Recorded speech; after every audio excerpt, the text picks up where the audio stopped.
want to tell you about other project which I like to do with my students, and how you can see my favorite paper boat or origami boat. It's again here because I want to make my students to keep exercising and creating this boat.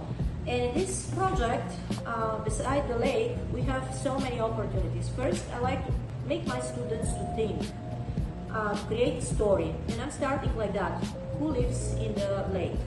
And they start to say, yeah, ducks, turtles, snakes. And then we start to make that.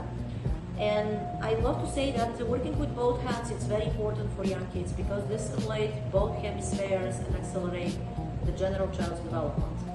And then we have opportunity first for my favorite origami paper boat.